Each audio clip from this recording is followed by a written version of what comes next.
Hindi maitatanggi na ang bawat congressional district ay may kanya-kanya pa ring prioridad na infrastructure projects sa kanilang lugar. Ito ang binigyang diin kahapon ni dating Department of Public Works and Highways Secretary Rogelio Babe Singson sa kanyang huling araw sa Independent Commission for Infrastructure o ICI.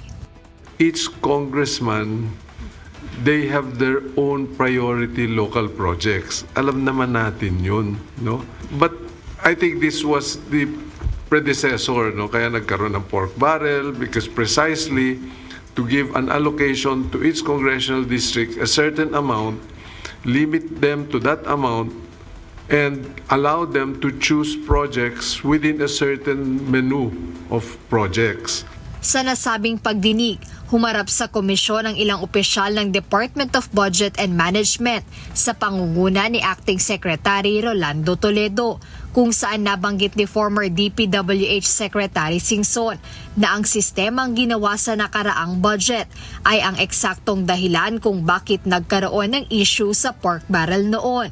At ngayon aniya ay tila na master na ng mga mambabatas ang paraan upang ipasok ang kanilang mga proyekto sa national budget.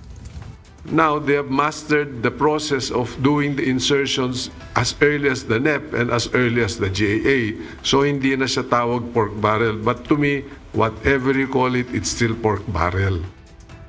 Ipinunto ng dating kalihim na ang kapangyarihan ng mambabatas na mag-insert ng sariling priority project sa budget ng bansa ay patuloy na umiiral. Ngunit ayon sa DBM, wala silang kinalaman o walang alam pagdating sa mga pagbabago sa National Expenditure Program o NEP.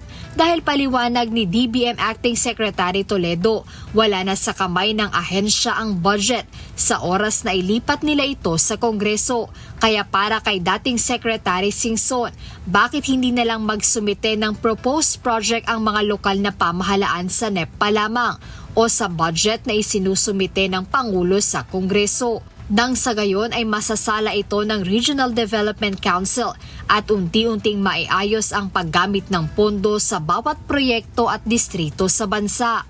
Jedne Resina, UNTV News and Rescue. Diyos ang aming sandigan, serbisyo publiko ang aming pinahahalagahan.